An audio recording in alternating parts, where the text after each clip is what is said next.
All right. Well, hello, everyone, and welcome to the Cozy Crime Collective Roundtable. My name is Carolyn Wilkins, and I am thrilled to be sharing the screen today with several of my fellow authors from the Cozy Crime Collective. This group has been in place. How long have we been? We've been maybe at least 2 years, right? Maybe a little bit longer. That we've been going, and we are a group of authors from all over the world who write cozy mysteries, and we're hoping to connect with you, readers of cozy mysteries. We have a wonderful Facebook group, which I'm hoping that you will join if you're not already a member. We have 500 members in our group so far, and we're constantly posting fun things, puzzles, videos. I do a weekly tarot. Everyone brings something different into the mix because we have this wonderful, diverse group of authors. So, today in the author roundtable, I'm going to let each of us just talk a little bit about their current work in progress, what they're doing, what they write, and just a little bit about whatever they want to share about. And the very first person who's going to speak is Julie. Please welcome Julie.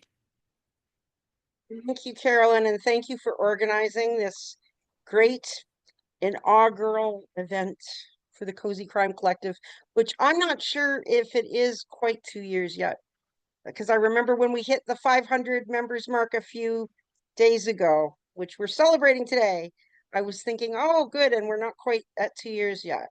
I might be wrong, but Gail, do you remember? I was Kelly? trying to think. I thought it was a little over 2 years, but Okay, well, maybe time it passes is. quickly when you're having fun. Okay. I just here I wanted to introduce this is what I take when I occasionally go to a launch. Oh, there she is. That's PJ Polly Jane Whistler, who is one of my protagonists. And she wanted to come along today and say hi to everybody. So there she's Polly Jane PJ lives in New Brunswick, where I also live in the Appalachian Mountains, and she's in a tiny village called Victoria, which is, it's very typical for your cozy mysteries. She has a tomcat that runs wild in her backyard, and a godson who is actually a consultant for all of Canada's homicide back in the late 1960s when my books are set. Um, I have Just a Still Life and Just a Stalemate out in this series. And Just a Still Life was actually started, the first draft of it was made in 1947 by my grandmother. My grandmother wrote all of her life and never published a thing. She tried one time, I think she said she sent it once to a publisher and was told she needed a lot more boudoir scenes, which obviously means she needed some sex in her books. And she just, after that, she just wrote novels for fun. She had huge stacks of them that I've carted back and forth across the ocean and back and forth across the continent, because I've lived in England and Scotland and Montana, and those manuscripts of my grandmother's have gone back and forth with me, and they're here with me now. But I think that's probably the only one I'm ever going to really take and do much with. But I know that she's happy that I did that much with it. And then Just a Stalemate is actually a prequel to Just a Still Life, and it starts here in New Brunswick and then is mostly set in Ontario, where I grew up in southwestern Ontario. And while I'm on that note, Just a Stalemate is, how can we see that? There you go. Okay, this is my twin, Lisa. She her mother and my mother were best friends, and they were pregnant at the same time together in the hospital, asked for the same hospital room together. And so Lisa and I were born 3 days apart. Lisa just died before Christmas, but she had, knowing she was going to be dying, had asked if she could be one of the primary characters in Just a Stalemate. So she is, and she knew that she was. And her name is actually an anagram in the book of Lisa. Lesa is how she spelled it. And in her name and one other friend who has died in the same month as Lisa, actually, I am giving all of my royalties for all of 2025 for any of the three formats: ebook, audiobook, which is Craig Abbott is the narrator, from my publishers, Black Rose, and of course the paperback. All the royalties from any of those three formats are going to the Canadian Cancer Society, specifically for cancer research. And the last thing I had promised to do was to talk about my experience with guns and why I will never why I will never handle one for real. And that is because I did a lot of work early on in my life in the theater, and we had a cap gun go off, and I won't go into a lot of detail, but it made a mess within my clothing, and I will never handle even a cap gun again. I won't do it. I've had to smoke on stage and I don't smoke. I've had to drink on stage and I don't drink, and I will never ever handle any kind of a gun. So that is the one and only time, despite writing crime novels, that you will ever see this person holding a gun. And that's it for me. And thank you all very much for being here today. Oh, wow. What a great story. What a fascinating life. And I just love that you are dedicating the proceeds. It's such a cool thing as writers. I'm sure you guys all feel this way, that we do have the power to bring characters to life, if you will, and that they will live forward. In life after we're gone, and after they're gone. So how beautiful. And do you want Polly Jane wants to say that he very much would like to come to life, but this is about as close as it's going to get. to? But she is sort of based on my grandmother, who started the whole thing. That is awesome. Can you just one more time hold up the cover of your book so people can see? Hold it up close. Just a stalemate. So there it is, folks. All right. Thank you so much. Thank you. And next up, we're going to feature the amazing Ginny Alexander. So, Ginny, tell us all about you and your books. Hopefully, no bad experiences with guns.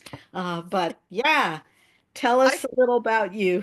I've been making notes while Julie was talking because I can kind of counter most of what you said with notions of my own or anecdotes. So I'm Ginny Alexander. I live in Ireland, but sorry to disappoint anybody who wanted an Irish accent because I'm actually from England. I've lived in Ireland for about 20 years, and anybody who's read any of my books will know that the Jess O'Malley series is set in Ireland. Jess, kind of like me, but a younger, gutsier, more social version of me. I'm kind of the hermit that Jess would become if she had let herself, but she's got out there and made friends and has a social life. But then, of course, my new series is the Mrs. Smith Suspect series, which is set in England. And this is where I started making notes because can I share the screen, Carolyn? Can you allow me to share the screen? I can't hear you, but I'll take that as a no. Hold on a Oh, moment. no, no, no, no, no. Oh, okay. It'll just take me a moment to figure out how to do it. You click the big green button that says share, and I think that will come up with a box that says allow others to share, probably, maybe. But the reason I'm asking is because Julie's books based on her grandmother's stories. My Mrs. Smith series is based on my grandmother. My grandmother died when I was about 6 years old, and I don't really remember her very much. But by bringing her back to life in this new series, hold on, here we go. Can you see now the photo on the screen? This is my Yeah. Yes. parents' wedding photo. This shows you how old I am. This was about 1970, and you'll see that my grandmother has her guide dog with her. She was fully blind by the time this photo was taken. She wasn't blind from birth, but she became blind later in life due to diabetes. And I started to write this series about this older sleuth, and suddenly I realized that she was blind, and I don't even remember where the realization came from that this main character was blind. But I think it's because I'd been talking to my family at the time, and my grandfather had died, the other side of the photo. He just died a year or so ago. So we were revisiting a lot of old photos and old memories. So I think I probably had that in my mind, that Mrs. Smith was going to become a mix of both of my grandmothers. And then she just suddenly turned out that she also was visually impaired. And I started asking more questions about my grandmother, and just the little tiny things that I can remember about her, like how she brushed my hair and how she crossed the road, just was enough for me to start imagining her world through her other senses. And I really loved writing the book. So that whole series will now be dedicated to my grandma, even though I barely remember her at all. So let me just unshare this. And then I also actually, to be fair, Julie, I also wrote down "mess in your clothing" with an exclamation mark, but that's completely beside the point. I'm not going to ask where the mess was or how it came about. Then Julie was talking about the sad death of her close friend. And as you in the group know, I also had a lot of bereavement last year. So A Wake of Buzzards, which is the third in the Jess series, I was writing this when two of my friends died, then another friend died, then my uncle died, then another friend died, all in the space of 2024. And it really influenced how the book was coming together. And of course, they're in the dedications and that kind of thing. But I'm now beginning to slip elements of them into future books. So I've just written my friend a very tiny cameo part in the book I'm currently writing, which is the second of the Mrs. Smith series. So I'm in the middle of writing that, and my dear friend Morag has just slipped in just as a very, very tiny mention.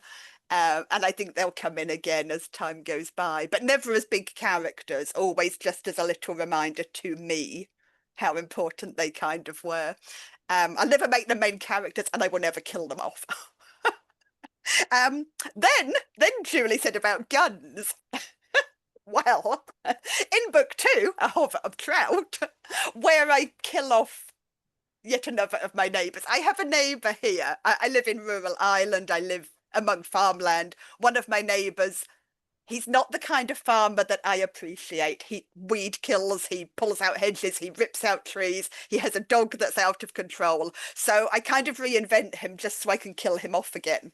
And without giving away any spoilers, his cousin, who lives down the road from me, who is my friend, is also the organizer of our local gun club, which in Ireland doesn't mean gun club. If you've read A Wake of Buzzards, you'll realise gun club means nature reserve. But he brought his gun round. I shouldn't say this, it's actually highly illegal. He brought his gun round and let me have a practice shot up into the air, and I never want to do it again because it left my shoulder quite sore for weeks.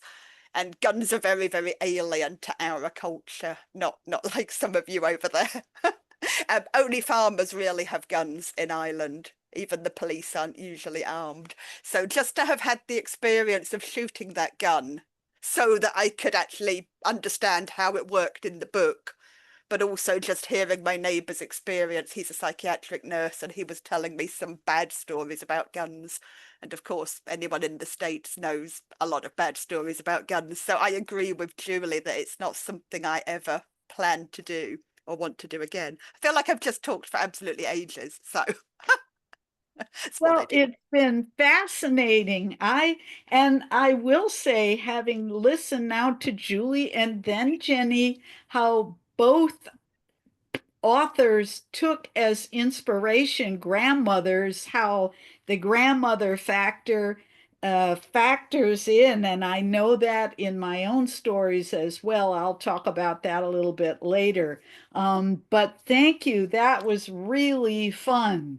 That was really fun. And I will say also to an obnoxious neighbor that we cannot in real life kill off. This is where being an author can be kind of fun, right? Absolutely. So next up, we have Kelly Young, and she's going to tell us a little bit about her. I know that she's super prolific, and I know that she comes from Canada. Beyond that, I'm waiting to be edified. So come on, Kelly, tell us about you. Alrighty. Well, first I got to show you this mug because that just kind of says everything right there. Please do not annoy the writer. She may put you in a book and kill you. So I broke that one and my husband glued it back together. It's a pen holder. But anyway, I write the Travel Writers Cozy Mystery Series, and it follows a former reporter who is now doing freelance photojournalism of different travel destinations, small towns in Ontario. So far, we've gone to Kincardine, Port Elgin. I moved Vulcan, Alberta over to where Seaforth is in Ontario because we didn't have anywhere geeky enough for me. And where else? Tobermory, and the latest Aurelia. one. The latest one, you're supposed to be, is in Aurelia, Streets Alive on Overdrive. So everyone, it isn't necessarily a murder. The first one was a piper killing, a sniper killing pipers. The second one was a kidnapping. The third one was theft. The fourth one was another murder. And this one has to do with money laundering. So we take on all the different things in there. I then did a spin-off. Wines was the first one. It's got 2 novellas and they're day trips. The big books take about a week in time, and these take a day each. And there's 2 of them. And that's what I've started writing next, is the second book in that series. One's going to be set in Wyerton because I have joked for a long time that I wanted to kill that little white rat up there that keeps saying winter's going to last longer. And and then the other one is going to have a kid go missing in a corn maze that's not too far from where I am. I'm in deep southwestern Ontario. I don't like to say the exact city, but it's only you guys right now. But anyway, as far as guns go, I grew up my teenage years, well, from 10 to 18, I was in a city called North Bay, which is, they call it the gateway to the north in Canada, in Ontario. And there was a lot of trappers, and hunting was just a thing. And I just bugged my dad to take me with him. And he took me, and partridge hunting. And we'd eaten the partridge a lot, but I'd never gone with him. Didn't see one bird, but I did get to shoot targets, and it was fun. But like, we don't own guns or anything, so, but I've done it. And what else? Okay, so then I have another cozy mystery series. It's paranormal, about a ghost named Joe who harasses the people in his old house to help other ghosts solve crimes. Margot's familiar with it because I did a story for her book coming out, the charity book for the fires in California. And I've got a couple of thrillers which don't apply to this group, and some horror. So yeah, I got a lot of people at the Port Burwell Writers Festival telling me how prolific I was, because it came up to the table and it was just covered. Other than that, the Travel Writer series, I guess the main character is somewhat based on me. I was a reporter for many, many, many, many years. We're not going to go into just how many. And and so, and all of the places, I will never do a book that I have not been to the place. So research trips, yay. And that's about it. Oh, no, that's nowhere near it, Kelly. So I'm just going to go ahead and bug you with questions. I Okay. personally, as a writer, and I don't know if there are others that feel this way, but for me to finish even one book is like, and then I have to stop and go, gee, do I really ever want to write anything again beyond my grocery list? And so the idea that you have all these different genres and things, and I've seen the photos that you've posted at book events, and yeah, your table is like laden with you're like a bookstore unto yourself. And so my question is, do you have like do you write them sequentially, one book and then the next and the next and the next, or do you start, for example, a cozy and then go, geez, I'm getting a little bored with this. I think I need more blood and gore. I think I'm going to go ahead and work on my thriller for a while and then come back. How does that work for you? Well, actually, I'm a little nervous about that right now because most of my books were done in the month of November during NaNoWriMo, National Novel Writing Month in November. And I, as a former reporter, I thrive on deadlines. I need somebody else telling me, you got to get this done by that time. They just shut down. So I don't know. I think I've once, one of my books, the 6,000, took a long time to write because I'd start it and then I'd stop. Hi, Joy. And then, Welcome, Joy. Thank It's oh, good to you. see you. I'm glad you made it. Thank Kelly you is so in much. Kelly is in the middle of explaining how it's possible that she writes as many books as she does. So that's where we're at right now. But Awesome. Go, welcome. Kelly. Sorry to interrupt. Keep going. Oh, no, no, we're happy you're here. well, like I said, November. So, I have voices in my head. So I'll jot things down. I have note paper all over the place. And I do usually one at a time. So I have a plan. I have three. I have the second day trips one coming in my head that I'm doing right now. I have a third Joe book that's going to come up next. And I kind of have an order. I go travel writer, day trip, Joe, and then if a thriller pops into my head, I will insert it in there somewhere. So, and there is a thriller in my head right now, kind of based on some current events, but not political. Well, it shouldn't be political, but it kind of is, I guess. But someone goes on a killing spree because of something that happens in the news. And Julie has a question. Yeah, sorry, Carolyn. Sorry, Kelly.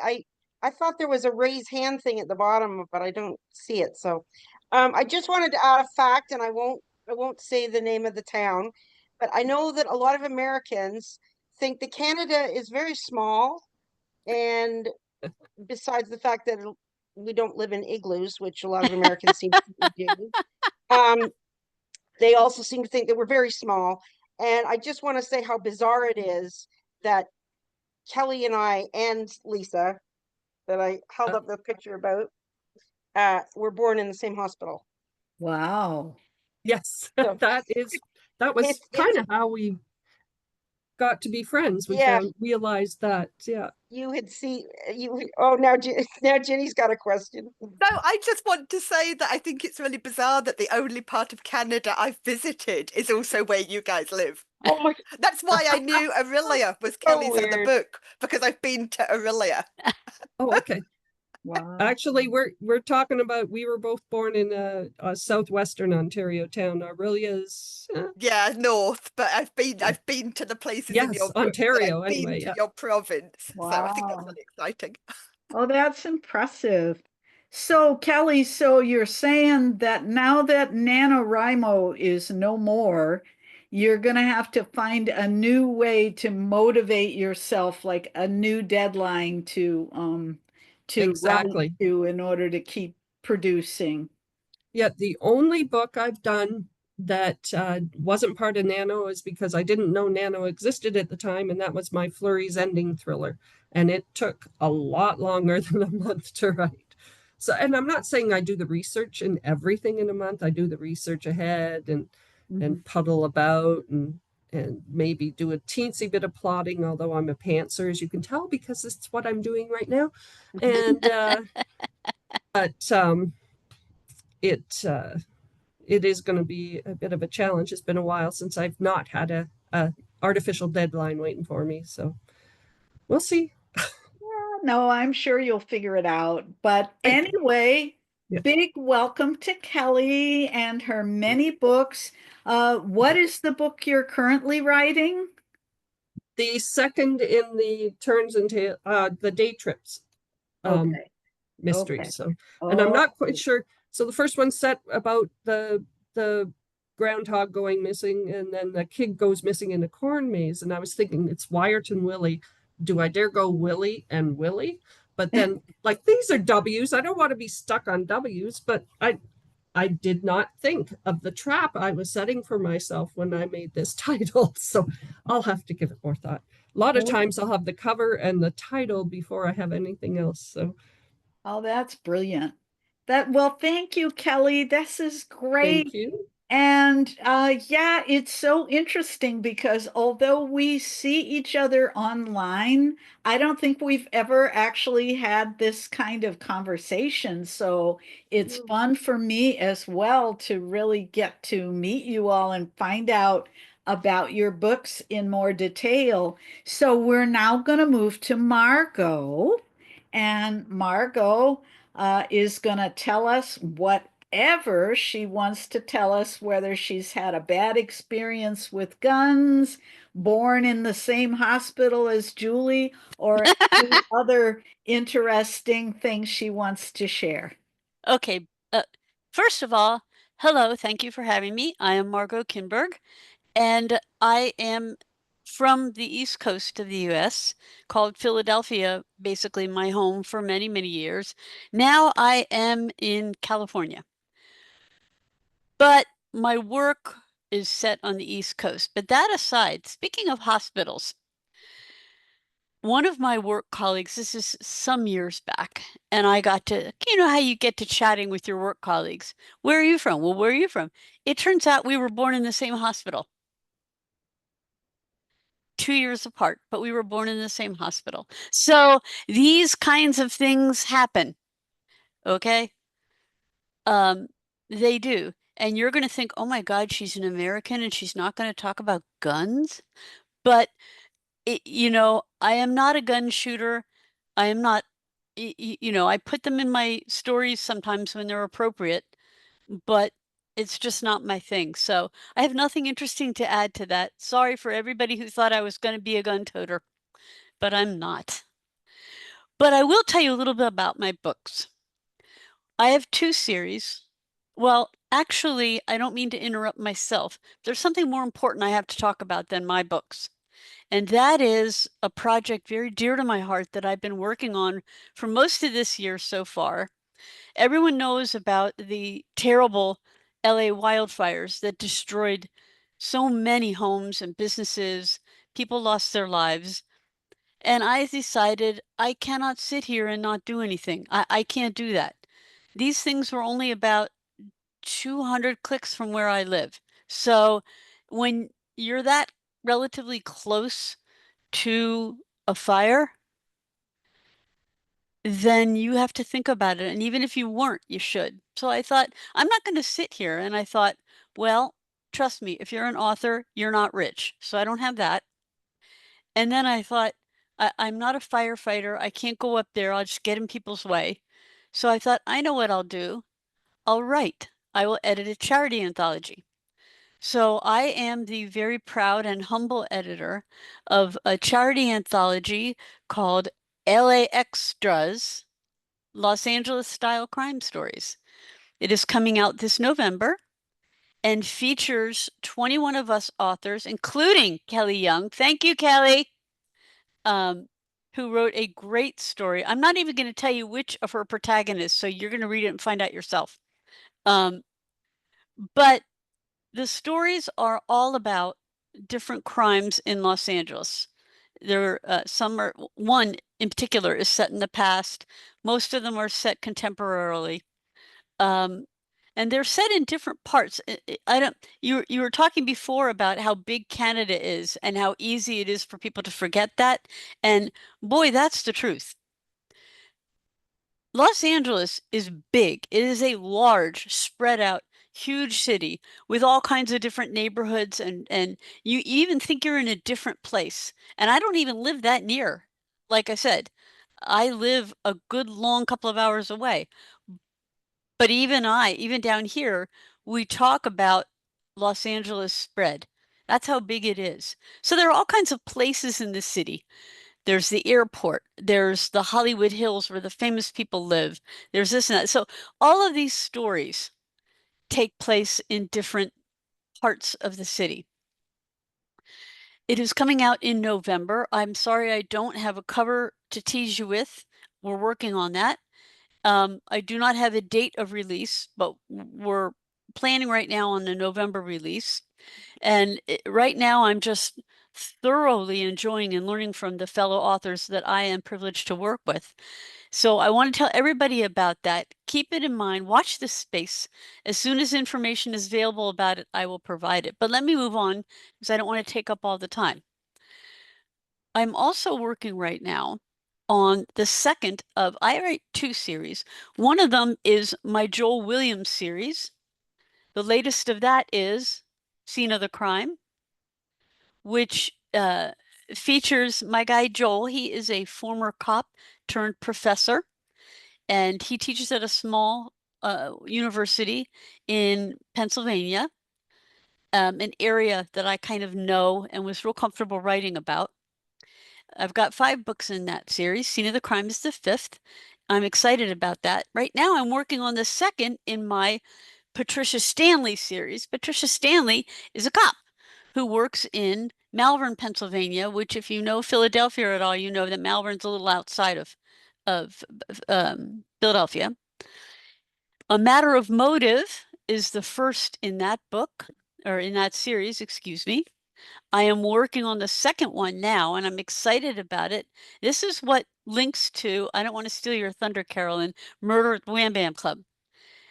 Because part of this particular novel I'm working on takes place in 1925, right outside of Philadelphia, and features a young woman who comes up to work in Philadelphia, kind of make it there, and she's working as a cleaner in this jazz club, and what happens to her, that's one thread of the story.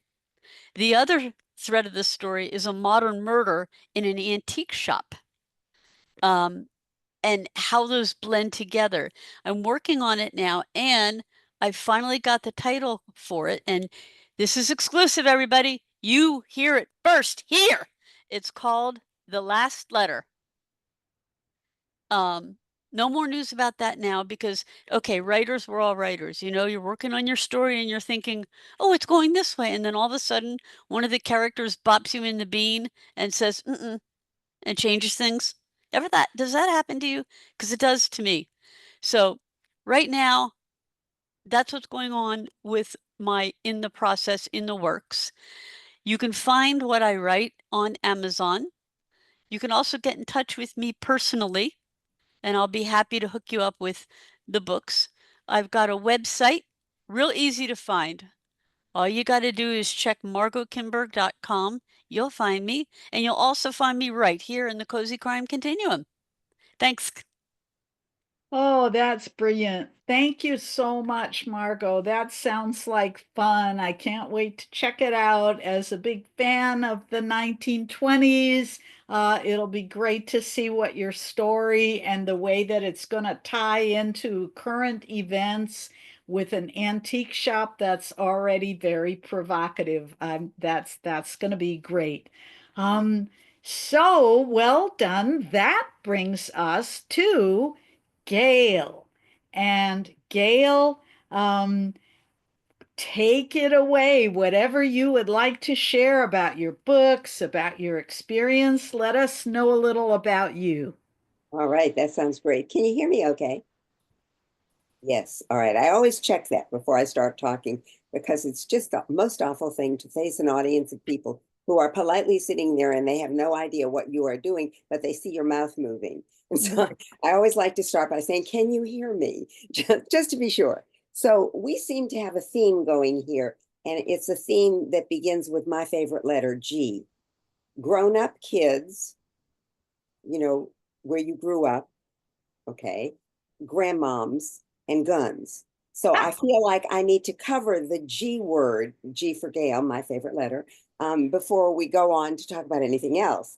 So I will say, first of all, as a child, a grown-up who was born in a hospital, since the H word is another one of our themes here, I don't think I was born in the same hospital as any of you, but I was born in a hospital. So just to get that straight. I did not write either of my books about my grandmothers. In fact, oh, that's interesting. Oh, there you go. You can see them. That's Can very you interesting. unblur your background just to hold the books up Yeah. because we can't see Let's them while your see if I background is can do blurred. that. I have no idea how. So, so let's see how I undo it. Blur my background. Let's get rid of that. If you Does go that down work? to, yep, that's it. All right, good. So there are the books. So A Brush with Murder and Skeleton in the Art Closet. And neither of them was inspired by either of my grandmothers, who I did know, and neither of them spoke English. So they were from the old country.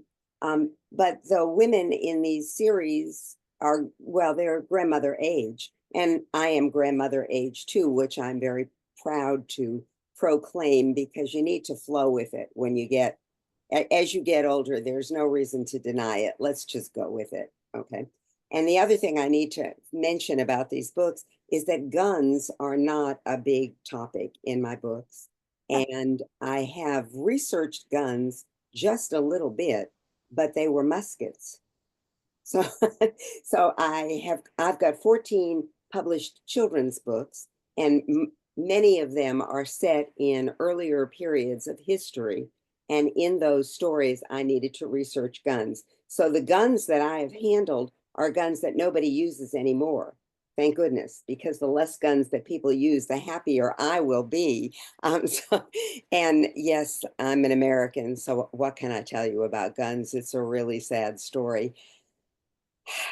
But we're not going to spend our time doing that because that will just make everybody stop smiling, right, and start frowning. And by the way, we should talk a little about our backdrops now that you can see my backdrop, now that I figured out how to make it visible again, because that always tells a little about the writer. You can see my book covers. They're all my children's book covers up behind me. So when I started having children's books published, the first thing that happened was the school where I was a teacher had the art teacher framed my book cover. So she must have taken the book apart. Oh my God, because how else would she get the cover without telling me? But I didn't kill her when I started writing murder mysteries. It was fine because it was a really nice gift. And so that cover is right up there. Anyway, so I've still got my children's book covers up there, and I've got so many of them that they have filled the wall. And then the rest of the walls I filled with my paintings. And I don't know if I can show you that, but I'll try because I'm not a technologically proficient person, unfortunately, as Julie will tell you. That's one of my most pathetic things. So there's a painting of my husband, Chester, hugging one of our grandchildren. So it's not a grandmother, but it's a grandfather. So we're sort of in the same theme matter there. So what are my books about? Well, my books originated during the pandemic. You know, that's when we all wanted to kill somebody. So I did, but I killed several people. And and I did it legally. That's the best thing about being a writer. You can tell lies. People give you credit for it. They don't get you in trouble. You can make up horrible stories about people. And unless the people are identifiable, you can get away with that too. It's really fun to be a writer. And sometimes you know, it's not. But both of my books are about the same set of characters. It's a group of artists, women artists. And the first one, they find themselves on a retreat. And of course, that was the one that originated during the pandemic when we couldn't get together except through the computer. And we missed being able to paint together. So I brought us on an imaginary retreat and I read them chapter after chapter on the computer to help everybody smile, because we found that it wasn't really that much fun to paint with the computer on, you know, because you're facing the painting and not the computer. So I'm reading them stories. And of course, I put them in my stories to make them laugh more. I didn't kill any of them, although, you know, there have been times when I could have considered it, nor were they particularly going to be the person who killed other people, because I wanted to use them again. You know, it's an economic thing. And then in the second book, I brought them back to our hometown where we paint together at an art center. And the whole book takes place in the series of events at the art center, starting in fall, where they're at a Halloween opening and there are screams resonating through the gallery. And it ends with the Christmas gala.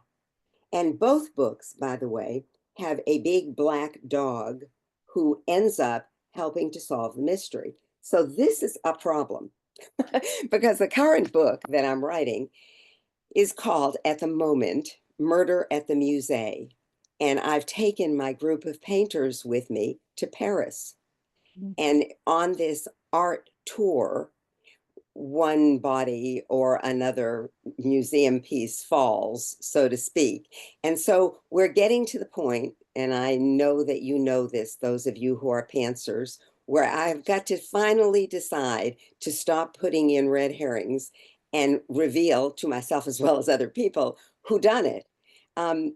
And I wanted that big black dog to help me reveal it because that's what I've been doing before.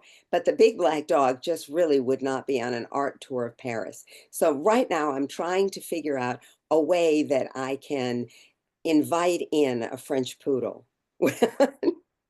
And that's my big dilemma for the day. And I am going to do a hell of a reveal. Hell of a, I love that word, hell of a, even if it's not a reveal. I'm actually going to read you the first paragraph of this new book, which nobody else except my critique group has heard, right? Okay. As Jane Rowland, who is my principal sleuth, inched forward in the line of tourists waiting to view the most famous painting in the world, which is Mona Lisa. absolutely, an alarm began to blare. What's going on? Jane's voice crackled with panic. Standing beside Jane in line, Pam glanced around the Louvre gallery. She shrugged and said, "Beats me."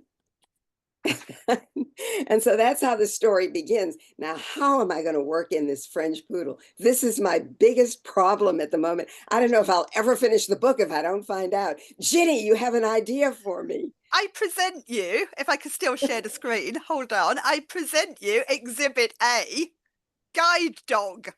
Oh. So this is a dog that goes... A service dog, a dog that is allowed to go everywhere. That's the other beauty of having this blind character. She's got this dog because every cozy reader loves a dog.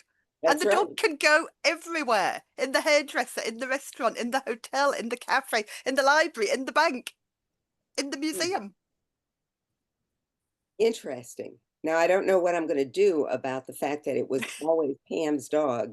Maybe I need to blind Pam before the story so that she needs a service dog.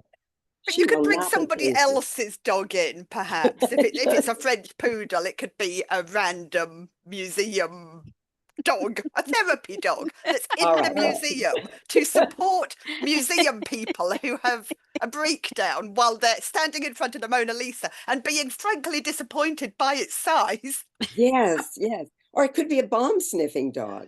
A bomb-sniffing dog. All right, now I'm just full of ideas. With a very attractive handler walking it around. Oh, because we all like a bit of a sexy man in a book. Oh, I love it. Thank you very much. we're going to help Gail get going on her book, we'll all be writing it. That's the trouble with once you start sharing your ideas with a bunch of writers, it just can go anywhere. But Yeah, this but is great, Jeannie, Gail. Jeannie's right though. Everybody loves a dog. They A- do.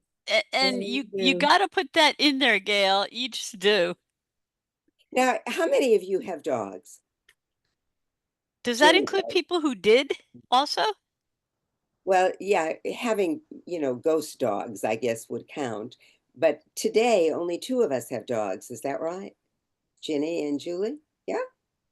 How many of us have cats? Isn't that interesting? Cats outnumber dogs. All right. So I'm bringing in a new theme so that Joy can enjoy that. I'm sorry, I couldn't help it. Well, thank you, Gail. This is fascinating and a little preview of the work to come, which now brings us to Miss Joy. Joy, welcome. I'm glad you could make it. Tell us a little bit about you and your books. Well, thank you. I'm so glad. Thanks, Carolyn, for putting this together, and such a fun time. And it's so fun for us to get to know each other and converse in a whole different way instead of on that thread that that we're always trying to do, filled with emojis. So, yeah, um, I am an American, and I'm from Wisconsin, and Wisconsin is really just below Canada, so we share a lot of similarities to the Ontario region of Canada, um, to that province. And I write two series. The first series, well, I like to write from what I know and what I'm passionate about. So my first series, The Deep Lakes Mysteries, my main character is a baker and a vintner because I'm passionate about baking, and I absolutely love going to wineries and doing wine tastings. Full disclosure. And the second series that I'm writing is the Bay Browning series, and that's the one I'm going to mostly talk about and focus on today because my newest in the series, which is called there, right in front of my face, Shakespeare, Shakespeare in the Park. Bay Browning is a English literature professor at a small college and in Wisconsin, and she's really a reluctant sleuth, unlike other amateur sleuths who really want to just dive in there. She's not, that's not her.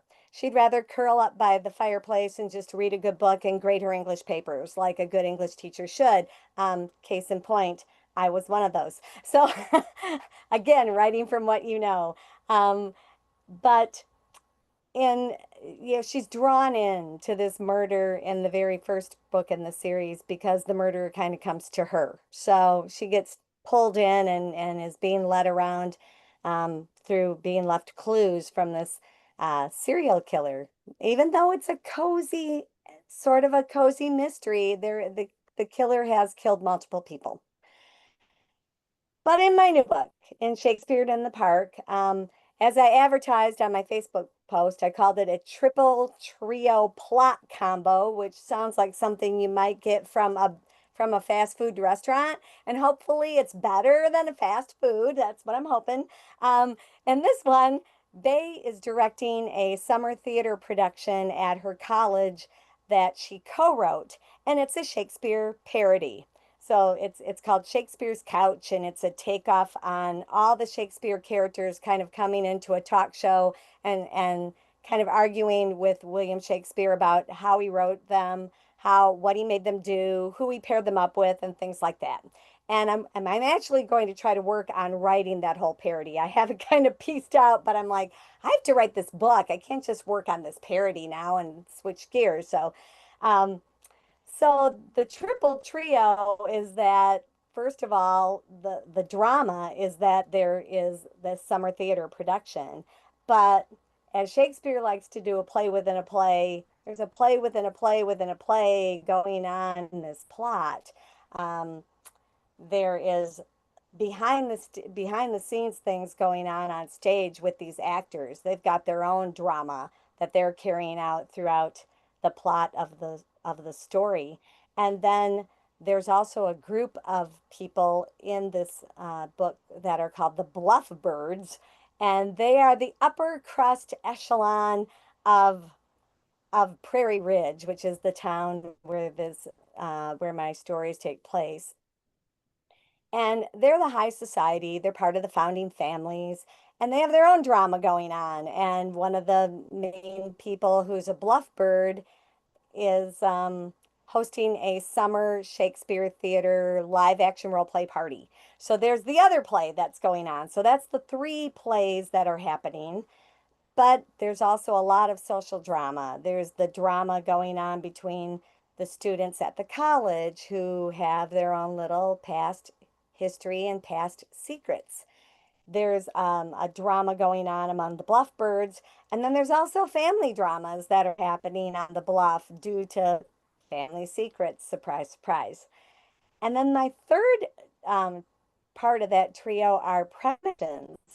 My main character is Bae Browning, but she has a sister who's an ex-con, and her ex-con sister, Cassandra, also has the gift of premonitions.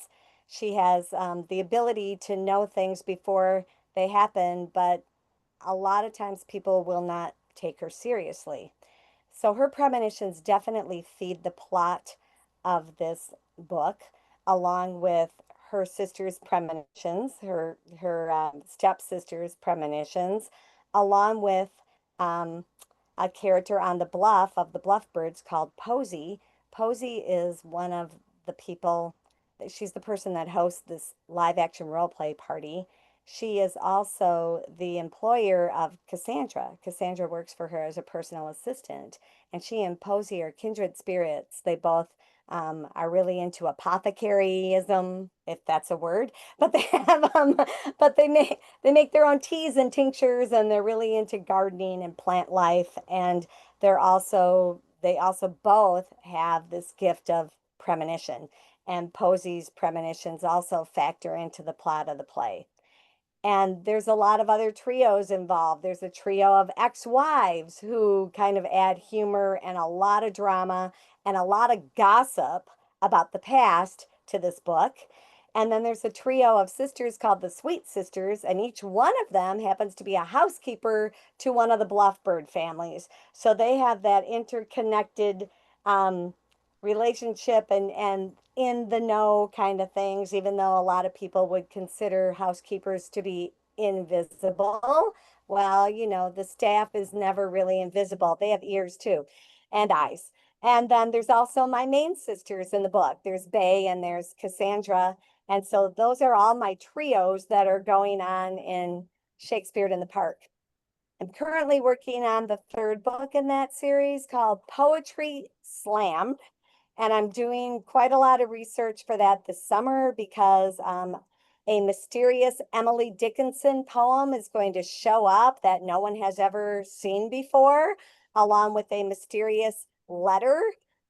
It's a master letter. If you know about Emily Dickinson, if you don't know about Emily Dickinson and her master letters, don't worry about it. It's okay. I always give my readers as much information as they need to know to keep following along.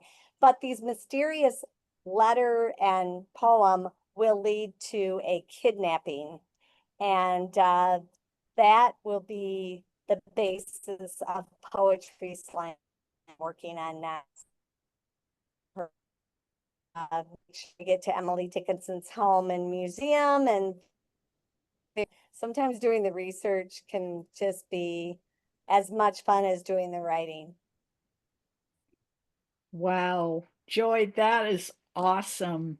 That is awesome. Kelly, you have your hand up. Can I share a picture with you that has to do with joy? Yeah, go for it. Okay, hopefully I can find it.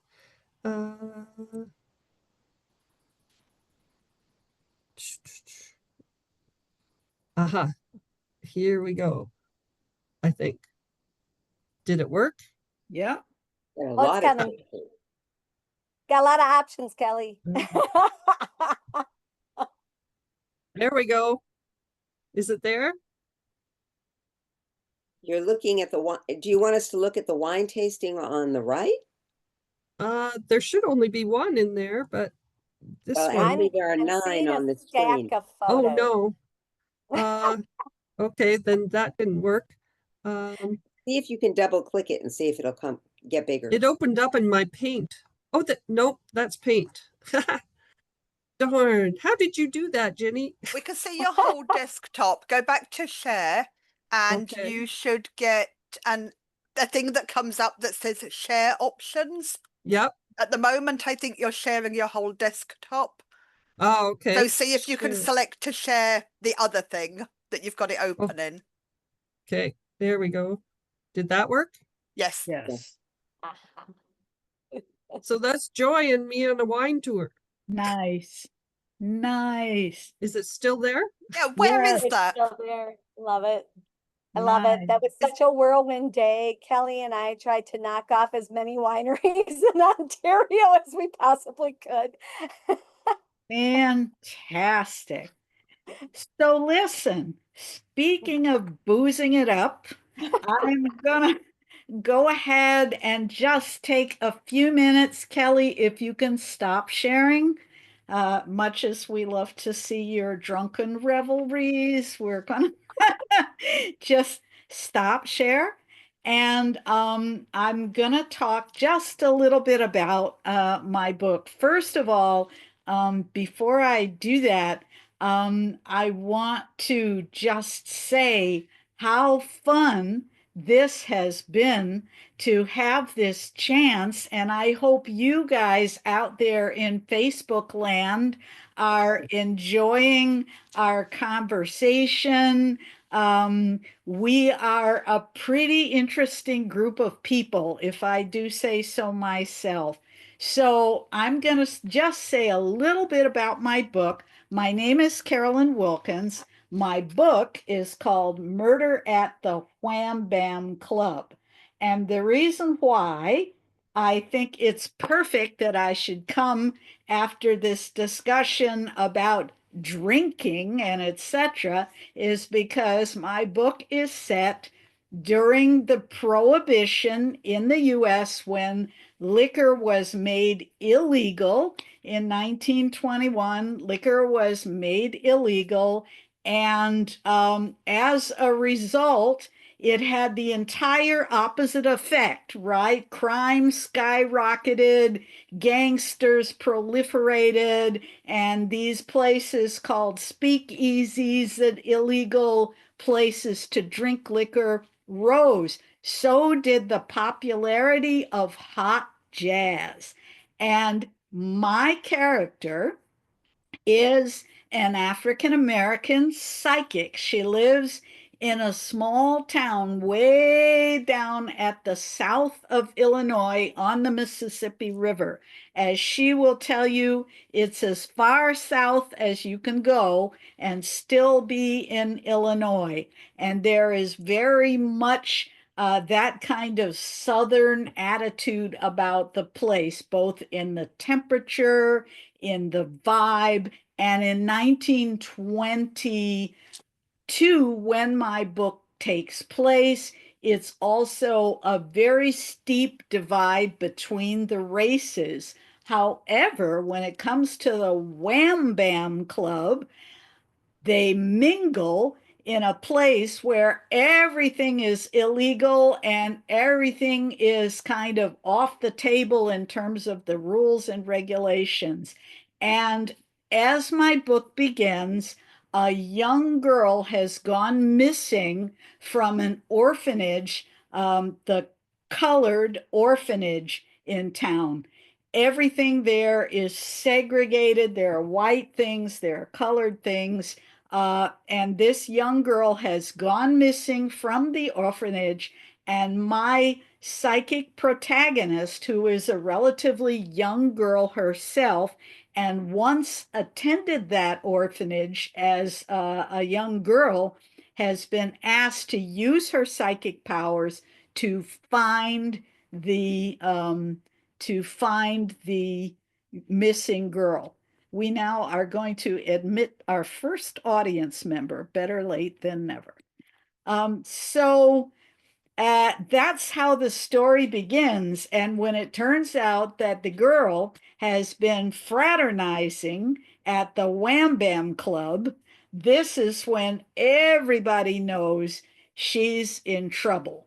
And so the story evolves from there. My character became psychic because, well, she's always been psychic, but she never really realized it until she moved in with her Aunt Sarah, who is a practitioner of what is known as hoodoo, the African American folk magic that is very prevalent. And 100 years ago, you have people who were born into slavery who are still living, who are practicing this art. And my character is kind of an apprentice in this.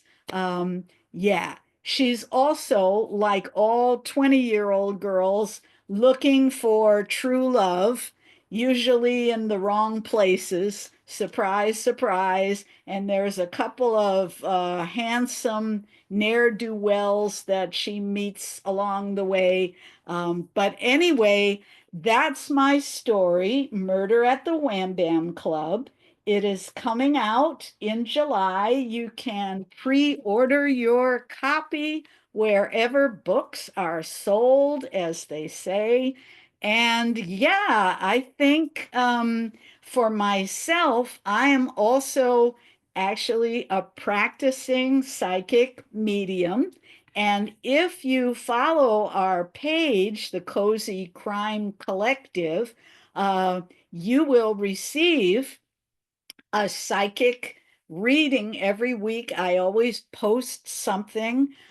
So yeah, come and join us. But I am a psychic and I'm also a jazz musician. So obviously, a place like the Wham Bam Club is a perfect place for me. And yes, there are guns. And like everyone else here, I had to do all kind of research to even figure out how to shoot one, because contrary to the sad stereotype that we Americans are now subjecting ourselves to, we don't actually all like shooting guns. We don't actually all have guns, but the characters in this story, far too many of them, do have guns and do use them. So that is part of the mix of the story as well.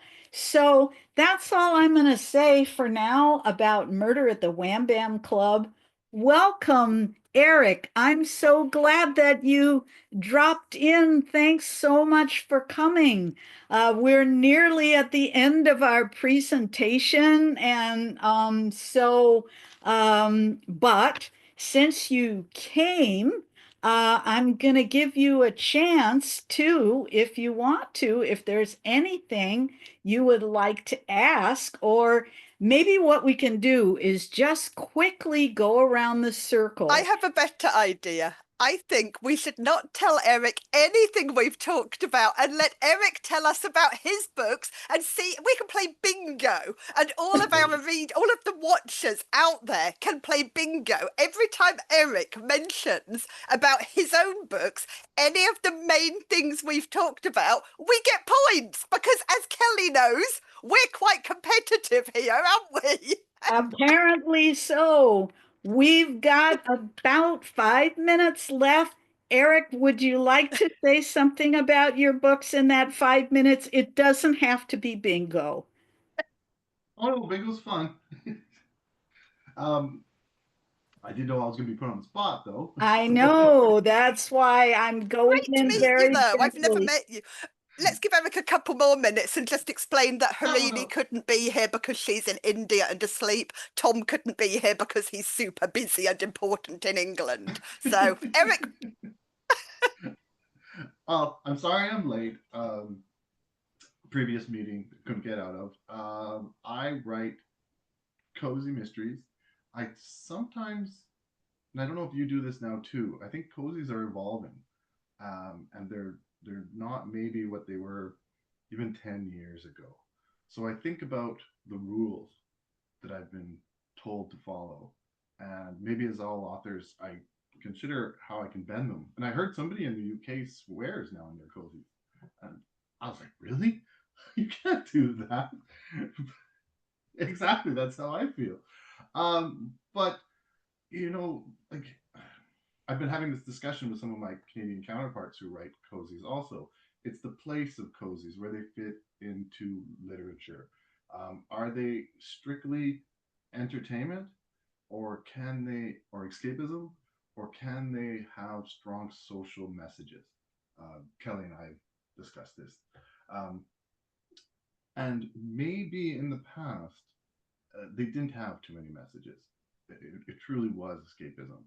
Um, but at the same time, too, we are dealing with murder and very strong motives. So even if cozy writers sort of hide the gore of killing someone, you're still dealing with very, very strong emotions. And I think some of the not earlier, but cozies from maybe 10 years ago erased some of those emotions. Like, oh, by the way, my best friend just died and was probably killed. I'm going to solve this mystery. Whereas I think now, we're delving a little bit more into the feelings of the characters, and the emotions that they are running through. They're not just like, oh, another dead body. Let's continue. This is such a fun mystery. I believe now we're dealing a little bit more into the feelings and emotions of our characters, not only our protagonists, but how these crimes affect the other people in our stories. And I see that in a few people's um, cozies nowadays. So I'm happy that they're changing, because sometimes because of this change, I feel in some instances when people say, "Do you write cozies?" I'm like, I don't know. In Crime Writers of Canada, we kind of have a traditional mystery series category now, and it encompasses cozies, but at the same time, it can, like some people call it soft boiled. Um, it's the ability to tell a good whodunit, um, not potentially solved by someone who probably shouldn't solve it. It's now somebody who's really divested in solving that mystery.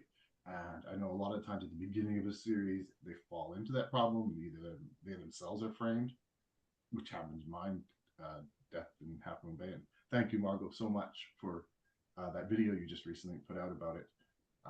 Considering we never met, I was like, wow, she gets me. So thank you so much. I'm sure I never No, it was my pleasure. But it's so nice to, I guess, be seen like that, right? That cozy mystery isn't just a throwaway that you should read on a beach. Uh, it's a good, solid whodunit. Maybe coming back around to the sort of the Agatha Christie golden age years, where, like, I've heard some people say that the whodunit isn't even important. It's just the humor and the fun, and not be centered around a good mystery. But I find they're swinging back to being centered around a good, solid mystery. Yeah, that's a great point. And I will say, since my books are set in the segregated near South, this is something I talk about all the time. And the challenge is to be able to address things. And of course, these things are still going on today. The injustices that were there so flagrant here are still happening today. And the challenge is to address it in a way that you are entertaining people, not bludgeoning them with horrible dripping blood and stuff. I don't like that. That's why it's still a quote cozy. But I think you're right. We're also addressing issues, and we're addressing situations that make people think and that develop characters and all of that. Very, very important. So thank you. Yeah, Ginny.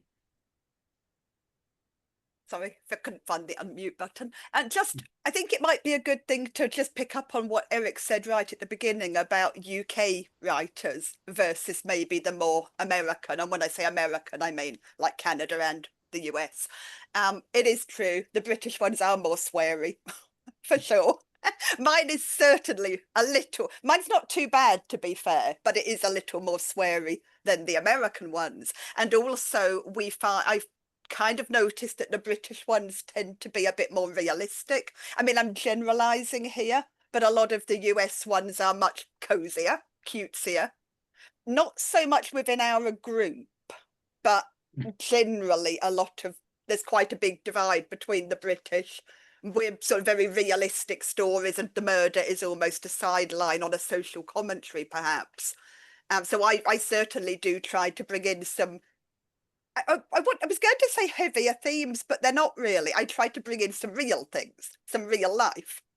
So my main character's sister has struggled with eating disorders. It's not a main plot point, it's just who she is. And it's like, I think we see a lot more of that reality coming in from our group, but also it seems to be more the British trend as well to keep a bit more realism. And I think that was a really good point. Kelly is dying to say something. No, when you mentioned cursing in my paranormal series, you need to translate the Portuguese. That's all I'm gonna say. Get those translations, because I spent a lot of time figuring out how to curse like her mother would. So, but she does it and some Spanish. So there's, if Portuguese or Spanish people are reading these books, they from North America, they might be a little peeved, but it's in there for sure. And my Mrs. Smith character curses in made up curses. I mean, they're not real curses, but you can kind of translate that she's pretty annoyed. Yeah. Gail?